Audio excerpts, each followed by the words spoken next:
bienvenidos una vez más a The Horror Show Podcast. Y sí, los vídeos de recomendación han regresado, porque como siempre habéis escuchado, todo lo malo siempre tiene un regreso. Y como no, obviamente empezamos 2022 posiblemente de la mejor forma. Ya empecé con algún que otro vídeo, pero hoy vuelvo con este formato de vídeo, el formato con el que más o menos di a conocer el canal. Y vengo con 3 recomendaciones que la verdad me han sorprendido gratamente, ya que no esperaba nada de ninguna de las 3 recomendaciones. Una película que encontré de casualidad, la cual sinceramente es de un género de terror muy gastado a lo largo de los años. Un videojuego el cual hace honor y nombra a una de las sagas más famosas de películas de terror y ciencia ficción de todos los tiempos. Y un libro que sinceramente no conocía al autor, no sabía si me iba a gustar porque es algo diferente, sinceramente, a lo que yo he podido leer, pero sinceramente me enganchó, es bastante bueno. Y bueno, no hace falta que diga mucho más, todos sabéis cómo funciona este tipo de vídeos. Son 3 recomendaciones, un videojuego, una película y un libro, y al final de cada podcast, o al final de cada vídeo, suelo contar una experiencia paranormal cercana a mí o que haya vivido yo. En este caso, al menos hoy, va a ser de una persona cercana a mí. Pero sin ir más lejos, sin retrasar más el inicio del vídeo, solamente puedo decir que busquéis una buena almohada con la que taparos los ojos, ya que todo lo que escuchéis o veáis a partir de ahora es bajo vuestra propia responsabilidad. Sin ir más lejos, sin pararme más, doy inicio al capítulo número 10 de esta segunda temporada, el cual está titulado El problema de no creer. Y bien, damos inicio a este podcast con la película, y es que hoy os traigo la reseña, ya que no tiene muchas curiosidades, de la película La posesión de Michael King. Y es que muchos no lo sabéis, pero una disciplina artística como la cinematográfica son las expectativas en muchas ocasiones las que terminan marcando la diferencia, para bien o para mal. Y en este sentido, tanto el falso documental como el cine de posesiones tienen ahora mismo el listón un poco bajo como para esperar nada positivo en ninguno de los dos supuestos. Para ello, lo que cabía esperar a estas alturas de una propuesta como La posesión de Michael King, un mockumentary sobre posesiones demoníacas en primera persona, facturado, dirigido y escrito por un debutante de nombre David Young, era más bien poco, por no decir absolutamente nada. Sin embargo, tras el visionado, aún perplejo y con el esfínter muy, pero que muy apretado, puedo aseverar que sin ningún lugar a dudas, tenemos entre manos posiblemente el mejor exponente del cine de posesiones que yo haya podido ver en mucho tiempo. Y ni que decir tiene, siempre obviamente con permiso de películas como El Exorcista o Afflicted, que lo mismo puede aplicarse al saturado mundo del falso documental. Con una firmeza impropia de un debutante, David Young maneja la batuta de este hombre orquesta bautizado como Michael King, encarnado por un descomunal Shane Johnson, de manera endiablada y cual comandante de innumerables legiones del infierno, para rodar en carne viva uno de los documentos de ficción sobre demonología más brutales que haya visto en mucho tiempo.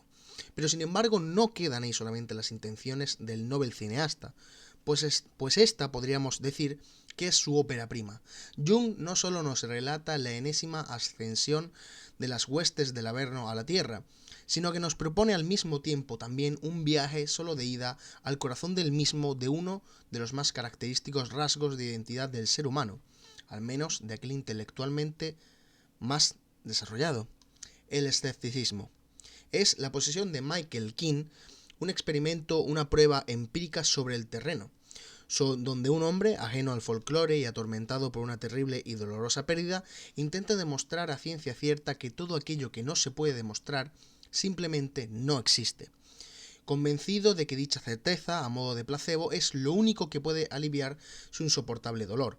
Por desgracia, las cosas nunca salen como uno planea, y los hilos del destino tan solo son visibles a ojos de sus tejedoras, esas ancianas caprichosas que se regocijan con las miserias humanas mientras dan sentido a su propia existencia. Dicen que el mayor logro del diablo es habernos convencido de que no existe. La posesión de Michael King es la prueba fehaciente de lo contrario, la prueba inequívoca de que para encontrarlo tan solo tenemos que buscarlo. Y es que con un punto de partida francamente convencional, si nos atenemos a las reglas preestablecidas del falso documental, La función se abre con una primera exposición donde poco margen hay para la sorpresa. Nuevamente una cámara en primera persona es la encargada de inocularnos el relato. A través de su óptica asistimos con paulatino asombro a cómo los tópicos y clichés patentados por el subgénero son manejados con tanta elegancia y sobriedad por parte del director, que lejos de chirriar y pese a transportarnos a paisajes recurrentes, nos adentran de forma pausada pero incesable hacia los terrenos pretendidos por el anfitrión de la velada. Una zona casi utópica en la actualidad y en demasiadas ocasiones poco menos que una quimera, la del terror. Y es que, amigos, La posesión de Michael King es hora y media de auténtico horror, un descenso a las entrañas del mismísimo miedo, al tiempo que todo un sentido homenaje a aquellas viejas glorias del séptimo arte que en su día consiguieron helarnos la sangre frente a una pantalla de televisión. Evidentemente no estamos ante la nueva El Exorcista, pues es imposible concebir nada ni remotamente parecido en lo que a cine demoníaco se refiere, pero sin duda sí estamos ante uno de los mejores mano a mano entre el diablo y el hombre que haya dado el género en los últimos años. Técnicamente impecable y con una clara proyección de menos a más, la cinta de Jung va haciendo mella poco a poco en la incredulidad del espectador, afina al género hasta un punto de no retorno, en el cual ya es imposible dar marcha atrás, y donde no queda otra que agarrar de la mano al protagonista de la historia, hacer nuestras todas sus miserias y miedos, y precipitarnos junto a él hacia el abismo, un abismo oscuro del cual ya no vislumbraremos el final hasta los títulos de crédito finales, y donde, dejando de lado sus muchos efectismos visuales, más efectivos que nunca, valga la redundancia, seremos obligados, a base del ingenio justo y la mala leche necesaria, a claudicar, hincar la rodilla en el frío suelo y aceptar que esto del terror que muchos, yo mismo incluido, ya dábamos por sentenciado, muerto y enterrado, aún tiene cuerda para rato cuando se tocan de la forma en la que deben tocarse. Visualmente sobrecogedora, La posesión de Michael King hace suyas, desde el respeto, incluso desde la pleitesía, me atrevería a decir, algunas de las secuencias más célebres de la historia del cine de terror para utilizarlas en pos a sus propios intereses, y pese al hecho de coger un poco de aquí y otro poco de allá, en ningún momento tendremos la sensación de estar asistiendo a un producto sin alma. Todo lo contrario, la tiene, y además es muy negra, tanto que al terminar el show, detener nuestro reproductor y encender las luces, seguiremos palpando esa negrura, esa añeja sensación de antaño que solo una maravilla como la que nos regala David Jump podría ofrecernos. Aunque hayas perdido la fe en el cine de posesiones y seas un defensor o detractor del formato del falso documental, dale una oportunidad al diablo, ábrele la puerta, invítalo a pasar y comprueba en compañía de Michael King que el horror sigue estando ahí. Simplemente hace falta, aunque solamente sea por una vez, no perder la fe.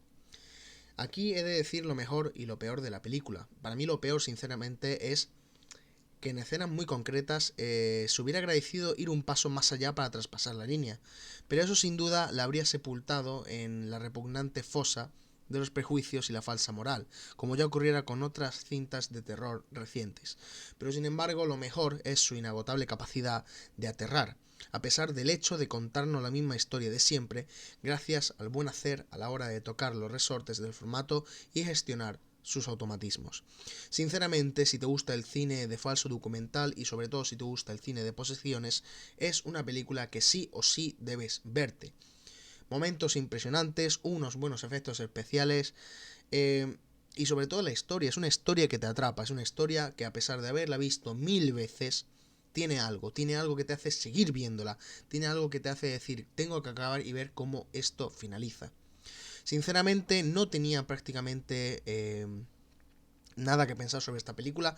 Creía que iba a ser una película de posesiones sin más, pero sin embargo me veo muy contento de poder recomendarla y de decir que posiblemente en mi escala personal tiene cerca de un 8,5 de 10. Es muy complicado que yo dé tanta puntuación a una película, pero sinceramente merece la pena. Podéis encontrarla en cualquier sitio, lo único que sí, posiblemente tendréis que buscarla con subtítulos, ya que no está... me saldrá esto.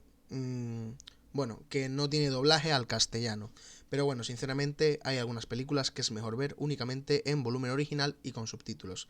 Dicho esto, acabo con la película, no os traigo ninguna curiosidad porque obviamente no tiene muchas curiosidades que digamos. Acabo con la película y doy paso al libro que he escogido para el podcast de hoy. Bien, y el libro que he escogido para el podcast de hoy es nada más y nada menos que El Club de los Psicópatas de Jon Katzenbach. Y bien, posiblemente no sabréis quién es este escritor y solamente puedo deciros que es uno de los autores más vendidos de la novela negra en el mundo y regresa con esta historia de un grupo de asesinos en serie que se esconde en lo más profundo de Internet. Ha pasado ya mucho tiempo, más de un siglo, desde que Jack el Destripador aterrorizara a Londres y a Europa entera con una serie de crímenes en Whitechapel, uno de los barrios más oscuros de una de las ciudades más brillantes del mundo. En calles violentas y un ambiente marcado por la pobreza, a este asesino en serie se le atribuyeron los homicidios de 5 trabajadoras sexuales, quienes fueron encontradas con el cuello cercenado y una suma de marcas más que daban cuenta de la sevicia con la cual se llevó a cabo cada uno de los crímenes. Centenares de sospechosos fueron investigados, pero la identidad del hombre nunca fue descubierta. A pesar del anonimato, el legado de este personaje sigue vigente y sirviendo de inspiración para películas, series de televisión, libros y para otros asesinos como Alpha, Bravo, Charlie, Easy y Delta, quienes hacen llamar los muchachos de Jack en la Dark Web, algunos de los protagonistas del Club de los Psicópatas. La nueva novela, obviamente, de este hombre. Y es que este libro nos presenta a este grupo de chicos que solamente se conocen por las interacciones que han tenido durante años en un chat en lo más profundo de la red, en el cual comparten detalles y experiencias relacionadas con su verdadera pasión, ser maestros del asesinato. Pero la tranquilidad que los ha acompañado durante largo tiempo se rompe cuando sus escudos de seguridad son superados y un usuario, que se hace llamar SockGoal102, se burla de ellos y del tema central de sus conversaciones. A partir de ahí, inicia una cacería en la que la vida estará en juego, pues la venganza es lo único que desean estos chicos. Y aquí, posiblemente con este libro encontramos un pequeño cambio de registro en lo que usualmente propone Jon Katzenbach, pues la tarea no irá en descubrir quién es el asesino, ya que esto lo sabemos completamente en la entrada al leer la sinopsis, sino en disfrutar de una novela de acción en la que el lobo buscará eliminar a Caperucita Roja, y ésta tratará de defenderse de quien intenta ser su verdugo, y en medio del camino habrá planes, estrategias, miedo, sangre, peligro, y una punzante cuenta regresiva. Debido a lo anterior, la sensación durante la lectura es muy similar a la que se siente en una sala de cine.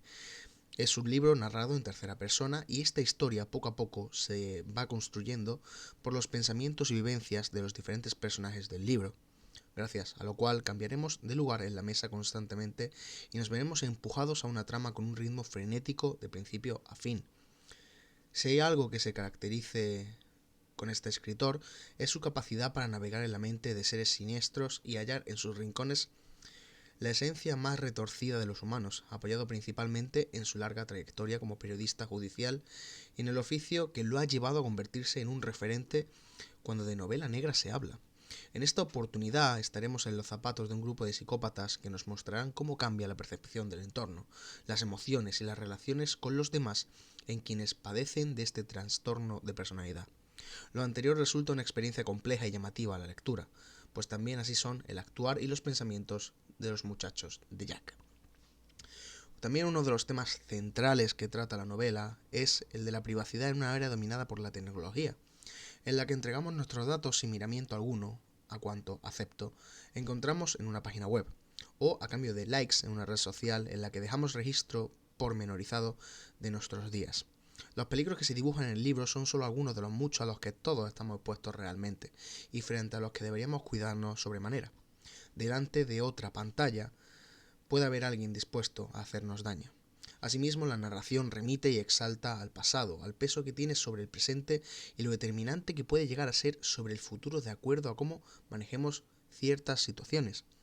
Gracias a las vidas de los diferentes personajes nos iremos conectando con lo recién mencionado e incluso viéndonos reflejados en el centro del asunto, aunque no hayamos vivido nada de lo que se nos presenta capítulo a capítulo. Errores, heridas que no cicatrizan, inseguridades, sueños rotos, una novela muy humana. Katzenbach, en mi opinión, lo vuelve a hacer. Ha escrito un libro adictivo y efectivo, con buenos personajes que cuestionan la moral y la justicia, que atrapa desde las primeras páginas y deja un grato sabor hasta su satisfactorio final, una advertencia frente a la huella digital que vamos dejando en un mundo en el que cedemos nuestra intimidad sin ni siquiera darnos cuenta. Ya os lo dije, es un libro que a mí sinceramente yo lo cogí sin mucha fe, no conocía a este escritor, sin embargo, tras decidirme por este libro y empezar a ver más de su historia, es un grandísimo escritor, tiene muy buenas obras, posiblemente el Club de los Psicópatas es una de tantas, y como bien he dicho antes, refleja problemas que aunque nosotros no hayamos vivido, posiblemente nos vemos ahí. Perfectamente podría pasarnos, son casos muy, muy típicos, ya hay muchas películas sobre este tipo de cosas, hay muchos documentales en Netflix, hay mil cosas que a día de hoy, sinceramente, a poco que veas, siempre ha habido muchos casos de secuestros, de asesinatos por una chica o un chico que empieza a hablar con alguien por internet y esa persona no es quien realmente él piensa que es. Entonces, sinceramente me parece un libro muy bien adaptado a la época en la que estamos, a la etapa y a la época digital, y muestra peligros completamente reales que cualquier persona puede vivir delante de una pantalla. Por esto, sinceramente, si eres fan de este tipo de géneros de terror, suspense, thriller, es un libro que tienes que leer. Es un libro que, sinceramente, se me hizo corto. Creo que me lo leí en 2 tardes, es nada. Y es un libro muy bueno, sinceramente, muy recomendado. Me impresionó mucho, como ya he dicho antes, el final para colmo es muy bueno, no es un final difuso como otros tantos libros. Y sinceramente merece la pena que le echéis un ojo, que al menos leáis la sinopsis, aunque bueno, ya os la he dicho yo ahí arriba. Y poco más que deciros, chicos, es un libro muy bueno, muy recomendable, que sinceramente creo que está para estar en vuestra estantería de libros. Y dicho esto, vamos con el videojuego que he escogido para el podcast de hoy. Y el juego que he escogido para el podcast de hoy es Alien Isolation. Y solamente puedo empezar con esta reseña de la siguiente manera. Y es que no sé cuántas veces habré muerto jugando a este videojuego. Tampoco si he perdido peso durante las 22 horas y media que me ha llevado a acabarlo. Quizás tendría que haber usado una báscula antes y después para despejar la duda. Lo que sí sé es que jamás me había costado tanto jugar a un videojuego. Y cuando digo que lo he pasado mal, quiero decir muy bien, pero con los nervios rotos en todo momento. Alien Isolation para mí por lo menos es el mejor juego basado en la saga iniciada por Ridley Scott allá por el año 79 con Alien el octavo pasajero, cuya raza alienígena diseñada por Giger se ha convertido con el tiempo en todo un icono de la cultura popular y esa primera entrega en una película de culto. En mi opinión y en la de muchos también en una de las mejores películas de terror, de ciencia ficción obviamente, de todos los tiempos. Olvidaos por favor del horrible Aliens Colonial Marines, ya que ese juego es otra cosa, no vamos a hablar de él, eso es basura. Pero bien, vamos con lo que nos cuenta Alien Isolation. Y es que no me voy a entretener demasiado en contaros la historia, porque el resto del texto, bueno, en el resto de esta reseña irán apareciendo referencias a la misma. Basta saber que el juego está protagonizado por Amanda Ripley, la hija de Ellen Ripley, la cual llega hasta una estación espacial llamada Sebastopol en busca del archivo de comunicación de la Nostromo, gracias al que podría obtener pistas sobre lo que sucedió 15 años atrás. Y por extensión sobre la desaparición de su madre, a la que lleva buscando durante mucho tiempo. Más allá del propio argumento de este juego, en Alien Isolation se vuelve a recuperar el debate planteado ya en la primera película. ¿Cómo debemos reaccionar como especie ante el descubrimiento de una raza alienígena? Aquí unos tratarán de destruirla por todos los medios, dado el carácter letal de los xenomorfos, mientras que existe otra parte interesada en contenerla y conservarla a cualquier precio. Es una constante de la saga y es el eje principal del conflicto planteado por Alien Isolation. Ripley viajará con otros miembros de la corporación Weyland-Yutani hasta la Sebastopol, pero los intereses de la compañía chocan frontalmente con su necesidad de eliminar por completo a los xenomorfos, y, de paso también, se topará con otro enemigo todavía más molesto que el propio Alien, una unidad de androides de la compañía Zixon empeñada en no hacer su trabajo. O en hacer su nuevo trabajo demasiado bien, eliminar a cualquier humano que se interponga en su camino. Y es que Alien Isolation es terror en estado puro, es supervivencia, vivir en un constante estado de paranoia, vigilar nuestros pasos para no hacer ruido, mirar atrás y en general a todos los lados, esconderte muchas veces, morir todavía más, enfrentarse a la oscuridad, a los sonidos que hace el alien cuando va por los conductos de ventilación sobre nuestra cabeza, morir de nuevo. son muy pocos los momentos de respiro que se viven en Alien Isolation. Lo habitual es jugar en un estado de tensión constante con el corazón a toda velocidad, y ser capaces de mantener esa sensación durante prácticamente todo el juego es uno de los muchos aciertos de este juego. Encontraremos también muchas armas durante el transcurso de la historia, pero no serán nuestras mejores bazas. Obtendremos mejores resultados haciendo un uso intensivo del detector de movimientos y creando diferentes distracciones que intentando ir de frente. Básicamente porque contra el alien solamente funciona el fuego como elemento disuasorio. Así que obviamente, como bien sabéis, llevar un lanzallamas en este juego es la vida. Y en cualquier otra situación moriremos si somos tan tontos como para dejarnos ver. No hay escapatoria, esconderse o morir. Como decía al principio, no sé ni cuántas veces habré muerto, demasiadas. En un par de ocasiones concretas consulté en el reloj para comparar la hora del último punto de guardado con la hora actual y me di cuenta de que había estado muriendo una y otra vez durante más de 20 minutos antes de poder volver a guardar. Porque, sorpresa, el guardado de partidas es manual y para incrementar la tensión, el sistema se toma su tiempo. Agobio máximo. La sensación simplemente es de estar realmente en el universo de la película. No hay nada que esté tecnológicamente más avanzado a lo que vemos en la película del 79, y eso incluye los terminales que usamos para guardar la partida, que no son más que unidades telefónicas de emergencia en las que hay que introducir una tarjeta. Tic-tac, el tiempo corre y el alien no está para tonterías. Todo en Alien Isolation desprende un profundo respeto hacia la película original.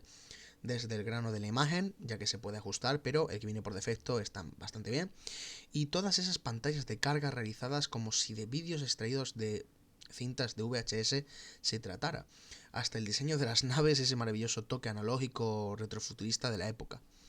De hecho, el equipo de desarrollo ha contado con el mismo material original que empleó Ron Koff, el diseñador de Alien.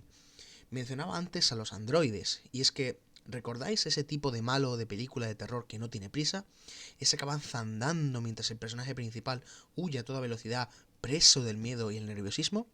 Ese que, a pesar de su ritmo pausado, se acerca cada vez más hasta que alarga su mano y atrapa a su víctima. Pues bien, los androides de Alien Isolation hacen exactamente eso. Son incómodos y terroríficos a más no poder.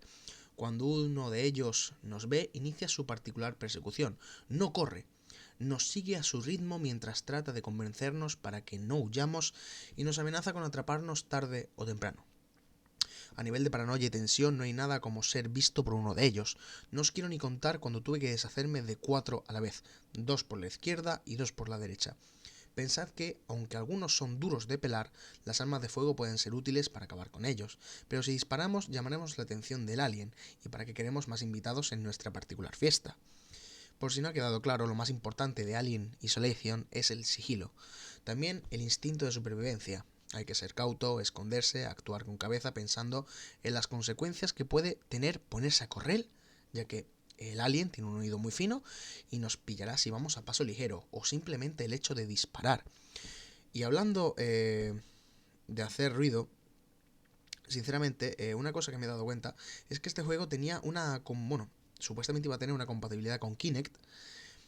Y bueno, el sensor iba a servir para algunas cosas, pero bueno, como siempre vemos, pues Microsoft dejando cosas a medias, ¿no? O sea, muy, muy típico.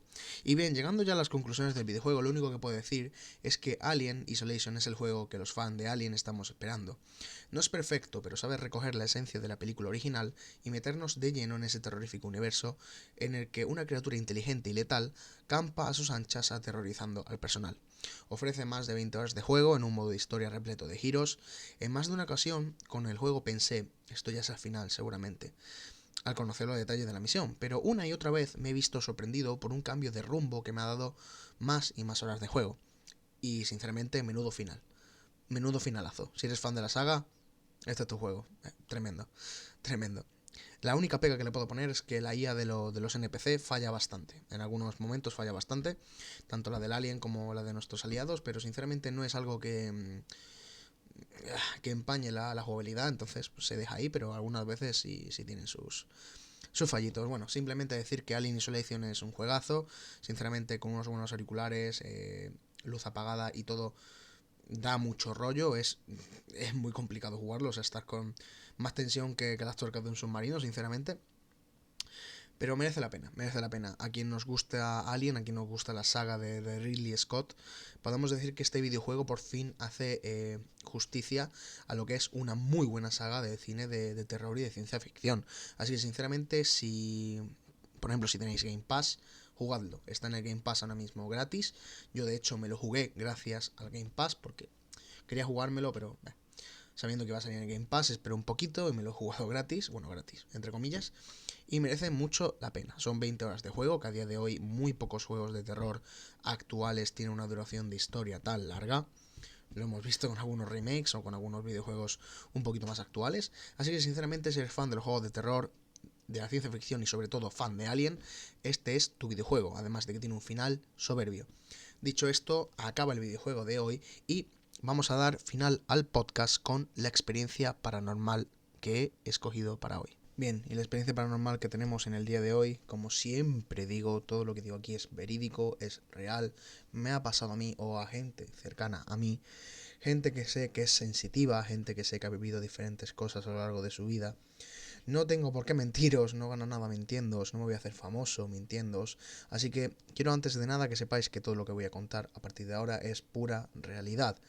Ya cada uno puede ser más escéptico o menos y creérselo o no. Dicho esto, voy con una historia de una de las personas que más historias me ha aportado para mis vídeos, mi mejor amiga. Y esta historia, la verdad, me impresionó bastante cómo me la contó. Sí es cierto que no es una historia larga ni es una historia súper impresionante, pero voy a poneros un breve contexto. Posiblemente los que seáis de Andalucía habéis vivido las noches de verano que suele haber aquí. Si sois de Sevilla o de Córdoba, más todavía. Son noches donde no corre el aire, donde es un calor seco, agobiante, el cual hace pues que no tengas narices de conciliar el sueño. Bien, la historia es muy simple. Esta amiga y su pareja estaban viendo una película una noche. Una noche de un calor fuerte, angosto. Una noche de este tipo de calor que lo único que hace es agobiarte. Ellos dos tienen dos gatos los cuales son muy tranquilos dentro de lo que cabe. Pero sin embargo lo raro comienza cuando mi amiga me comenta que esa noche en la casa empezaba como a sentir presencias, empezaba como a sentir que el aire pesaba más de lo que tenía que pesar y no precisamente por el calor.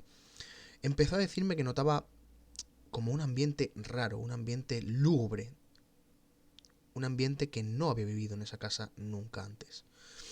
Todo lo raro comienza cuando de repente, mientras están viendo la película, ven como los gatos se van hacia la cocina a una especie como de puertecita que tenían para una especie de azotea. Hasta ahí todo normal, son unos gatos que se quieren ir a su azoteíta, a hacer sus cosas o a salir un poco, como cualquier tipo de animal. Lo raro llega cuando de un momento a otro los gatos comienzan a maullar de manera exacerbada. Comienzan a aullar como si les fuera la vida. A maullar, no, a maullar. Y de repente se oye un portazo. Un portazo el cual, pues obviamente, no te cuadra. ¿Qué ocurre? Esa noche, al tener el aire acondicionado puesto en esa casa, esa puerta estaba cerrada como cualquiera de las ventanas para que el aire frío se mantuviera en la habitación o en las habitaciones. ¿Qué es lo que ocurre? Que hubo un momento en el que cuando mi amiga y su pareja se levantaron del sofá, que vieron cómo los gatos estaban fuera, en la parte de atrás de esa puerta, arañando la puerta para poder entrar. Una puerta que previamente estaba cerrada y que en un momento a otro escucharon cómo abrió, cómo cerró de un estruendo, y no es la típica puerta que os pensáis que con hacerle un soplo se abre o se cierra, no, es una puerta en la que tienes que ejercer muchísima presión para poder siquiera abrirla. Entonces es cuando llega la duda, cuando llega el problema, cuando llega el pensar qué es lo que ha podido ocurrir. Hablando de una noche de verano, una noche en la que ellos dos estaban solos en la casa. Sinceramente, según me cuenta, es una noche que le costó mucho conciliar el sueño y que desde entonces no ha vuelto a ver esa casa como la veía siempre. A día de hoy aún le cuesta conciliar el sueño y no le gusta mucho acercarse a esa puerta. Y sinceramente lo comprendo con creces. Y dicho esto, hasta aquí queda el vídeo, hasta aquí queda el podcast de hoy. Espero que os hayan gustado las recomendaciones, espero que os haya gustado cómo os lo traigo, espero que os haya gustado absolutamente todo. Y solamente puedo decir que muchas gracias por un año más acompañarme aquí, por un año más escuchar todo lo que tengo que deciros, ya sea con recomendaciones, ya sea con capítulos especiales, ya sea con películas de miedo que dan risa, con cualquier cosa.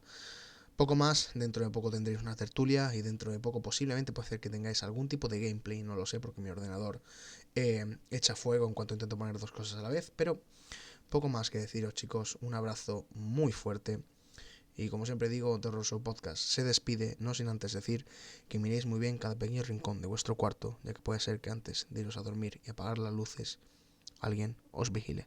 Esto ha sido todo, nos vemos en el próximo vídeo.